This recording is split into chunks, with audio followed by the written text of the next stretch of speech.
देखिले केते सुंदर पिठा बनी आउ खाइबा को ना बहुत स्वादिया। आज आम बनैबा ओडिशार एक पारंपरिक पिठा एंडुरी पिठा जहाँकि आमर प्रथमाष्टमी रे घरे घरे बनी थाए।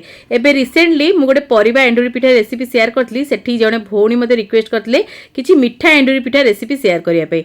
तो एठी मु आज चक्का एंडुरी पिठा आज आपण मानक सहित शेयर करछि। एटा को तो आम घरे चक्का एंडुरी पिठा कुआ जाय। आ आपण माने जानिथिबे कि नाही प्रभु श्री जगन्नाथक पाखरे चक्का एंडुरी पिठा लागि हेइ थाए, किंतु तार प्रोसीजर टिके अलगा। किंतु आमे जेतु घरे बनौछि मु घर हिसाब रे आज आपण मानक करिक देखैबी। नमस्कार, ओडिया बो रोसई को आपण मानक बहुत बहुत स्वागत। एठी देखंतु 2 कप एठी अरुआ चावल नेइतली आ 1.5 कप एठी बिरी नेइतली आ एठी मु मेथी नेइछि गोटे स्पून। एटा पूरा ऑप्शनल अछि। जो मानकर गैस प्रॉब्लम थिबो सेई माने याको पकई परिबे।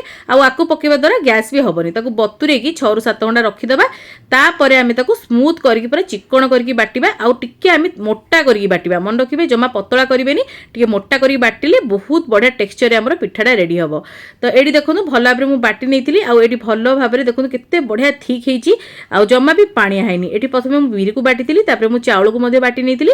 दीटा को बाटी साला परे आपण कोन करिवे ना भल भाबरे मिक्स करनेबे। जेमिति कि बिरी चावल भल भाबरे पूरा बढ़िया भाबरे मिक्स हेइ जिवो। आ तापरे आमे आको घोड़े की 7 ରୁ 8 घंटा फर्मेंटेशन पे रखिबा। जेहेतु शीत दिन टिके अधिक समय फर्मेंट पे लागिते। अलगा दिन रे बनले एटा बहुत जल्दी जाइते। आ अलगा दिन रे भी तो हळदी पत्र मिलिबनी ना, तेणु करी आपण एई दिन रे ही बनादो। 6 ରୁ 7 घंटा किबा 7 ରୁ 8 घंटा आपण रखि नियंतु। तापरे म आपण मानु देखौजी, देखंतु केते बढ़िया फर्मेंट हेइ थाए। एटी बहुत भल भाबरे फर्मेंट हेइ जाइछि। देखुथिबे बहुत बढ़िया भाबरे फुली आछि। तो बेसी घांटीबेनी। एम्ति देखंतु म आपनको देखिया पे एम्ति करथिली। अल्प हल्का हाथ रे घांटीबे जेमति कि तार जो स्पंजीनेसटा कम न होबो। आ जेतेबेले आमे पिठा बनेबा पूरा तुळा भलिया नरम होबो। तो एथिरु किछि बैटर मु गोटे बड़ जागा को काढी नउची। आ तापरे आमे सेथरे मिसे देबा स्वाद अनुसार लूण जेतिक आपण दरकार सेतिक नै जानतो। भल भाबरे लूण मिसे नियंतु। आ तापरे आमे आको साइड रे रखिबा। आ पूरा प्रस्तुत करिबा।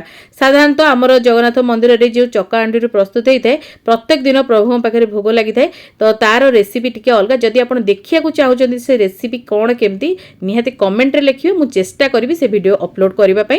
तो एडी आमे जेतु घरे बनौची सिंपल पूरा बनेबा सेति पे घियो नै जाइथिली। आ एडी देखंतु टिके माने ड्राई फ्रूट्स नैची आपण पाखे जहा थिबा आपण नै परिबे। आपण छेना नडिया रे बनै परिबे, नले तो केवल नडिया रे बनै परिबे। एमती ड्राई फ्रूट्स देकी भी बनै परिबे। तो एडी मु नडिया कोरा दे दीची, गुड़ मध्ये एका संगे दे दीची। आ भल्ला बरा को मिसेकी टिके भाजी नेबा जेमति कि हमर नडिया बढ़िया से भाजी हे जिवो।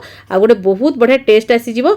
आ आपण चाहिले आकू विभिन्न प्रकार पुरो देकी बनै परिबे। राशि पुरो देकी बनै परिबे, परिवार पुरो देकी बनै परिबे, आलू पुरो देकी भी बनै परिबे। तो एडी देखंतु टिके नाकू गोलमरिच और गुजराती रो गुंड ऐड कर दीची भलो बास्ना आसीबा पे। आपण चाहिले अल्प टिके अदा मध्ये कोरिकी देई परिबे। भलो भाबरे मिक्स करनबा। आ तापरे आमे आकू ठंडा करिया को टिके हल्का रखिनबा। आ तापरे ता भितरे आमे रेडी करनबा। पिठा केमती रेडी हो म आपण मानकू देखि दउची।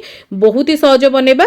आ एमिति आपण जदि बनेबे पिठा आपनकू बहुत कम समय भी लागिवो। आ बहुत जल्दी रे आपनकर एंडुरी पिठा रेडी हे जिवो। तो प्रथमे गोटे एटी मु केक टिन टाइप रो नै जाइछि। आपण पाखे जे कोनोसी स्टील जगह हैला किमा एमती एल्युमिनियम जगह अछि आपण नै जांदो। सेतरे आपण एमती हळदी पत्र सेट करनियंतु भल भाबरे। आ द्वारा बहुत बढ़िया बास्ना आसीबो। तो एमती भल भाबरे सेट कला पर जो बैटर आमे बने की रखिथिले प्रथमे आमे बैटर को दे देबा। आ जदि आपण बारे एमती किछि माने केक टिन टाइप रो नाही किमा एमती चौड़ा जगह नाही ताले आपण छोट छोट गिना रे मध्ये बनै परिबे याकू। आ नहले तो आपण जेमती मुआ पिठा बना जाइते सेमती मध्ये आपण बनै परिबे। तो मुआ पिठा रेसिपी जदि देखिना नियादी डिस्क्रिप्शन चेक करिवे, सेठी मु लिंक दे देबी। तो आपण ताकू मध्ये ट्राई कर परिबे। तो एठी देखंतु प्रथमे जेतिकी बैटर दरकार मु प्रथमे दे दउची। आ तापर आमे जो पूरो बनैतिले पूरो को मध्ये एठी आमे ऐड करनबा। भल भाबरे पूरो को आमे भल भाबरे स्प्रेड करके दबा। और बहुत भल क्वांटिटी दबा जेमति कि आमे पिठार सबु भागरे जेतेबेले आमे खाइबा हमकु पूरोडा निहाती फील हबा दरकार, जे द्वारा कि टेस्ट बहुत बढ़िया आसीबो। तो एठी मु पूरा भरी की पूरा दे दीची। आ एठी मु गोटे पिठा बने पे पूरो ही बनेतिली। जदि आपण चाइबे आकू ग्लास रे भी बने परिबे, ताटिया रे भी बने परिबे, नले तो मुआ पिठा आकार रे भी बने परिबे, जेमिति चाइबे आपण बने परिबे। तो एठी देखंतु पूरो को भल भाबरे दे दीची। तापरे आमे पुणी थरे ऊपर एमती बैटर को दे दबा। आ भल भाबरे बैटर को स्प्रेड करनबा। आ एठी बैटर देखंतु बेसी पतला नहीं कि बेसी मोटा नहीं, जेमती रहइबा कथा सेमती अछि। एई भले रहिले आपनकर पिठाटा बहुत भल भी बनिबो। आ बेसी माने लेट भी होबनी, जल्दी बनि जिवो। जदि आपण पानिया कर देबे बैटर ताले सिजिया पे बहुत टाइम नै जिवो। तो एठी देखंतु किछि बैटर को म ऐड कला परे एठी हाथ रे आमे स्प्रेड करिबा। हाथ रे स्प्रेड करिया द्वारा बहुत भल भाबे स्प्रेड हे जेते। आ जेते बेले हाथ रे स्प्रेड करिवे टिके आपण प्रथमे हल्का ओदा हाथ होई जिवे, तापरे स्प्रेड करिवे तो आपनका हाथ रे बिल्कुल भी एते लागिबोनी। आ बहुत भल से स्प्रेड हे जिवो। तो एठी देखंतु भल भाबे मु स्प्रेड कर दिथिली। एबे चलंतु आको आमे स्टीम करिबा।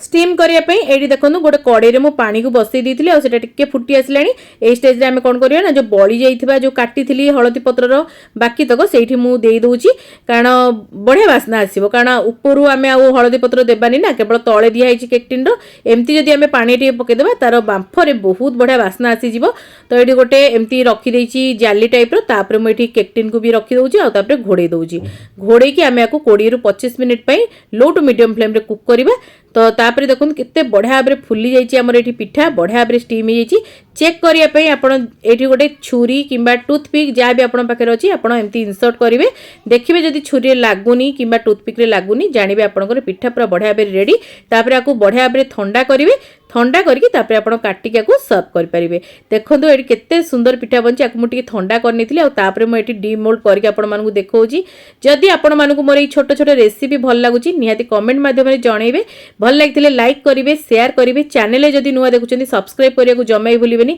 साइड थिया बेल आइकन को प्रेस करिवे ता द्वारा आपण माने मोर एम्ति भल भल रेसिपी गुडी का आगु देखि परिवे जदी फेसबुक पेज रे देखुचंदी निहाती बे सेठी फॉलो करिवे पेज को लाइक शेयर करिवे कमेंट माध्यम रे आपण को मतामत को शेयर करिवे हमर इंस्टाग्राम पेज को मधे फॉलो करिया को बिल्कुल भी भूलिबेनी सेठी मधे म आपण मानो पे बहुत ही बढ़िया बढ़िया जिंस पोस्ट करते जदी किछि नुवा रेसिपी देखिया को चाहउचंदी कमेंट माध्यम रे निश्चिंत जणेबे मु आनिया को चेष्टा करिवि तो एडी देखंतु पिठा को मु डीमोल्ड कला परे पत्र को एडी बढ़िया भाबरे मु छड़ेई नैची आ तापरे आपण को काटी परिवे पूरा ठंडा हला पर ही काटिबे तो खाइबा को बहुत भल लागिबा आ बहुत ही नरम पिठा बनिताय आ बहुत ही जल्दी रे जदी आपण अछंदी एई भलिया सहज पिठा बनांतो ए प्रथमाष्टमी रे निजे खांतो परिवार को खुआंतो आ पिल्ला मानु को केमती लागे निहाती कमेंट माध्यम रे जणेबे आउ देखो आपको आपण सेमिति भी खाई परिबे नने जे कोनोसी तरकारी संगे खाई परिबे बहुत ही स्वादिष्ट बनिते एडी मोडे काटिकी देखि दउची फाळोटे केते सुंदर बनिची तो निहाती ट्राई करिवे आ केमती लागला जणेबे तो आगु को ओडिया बो एमती बहुत सारा बडा बडा रेसिपी सब आपण मानो पई नेके आसीबो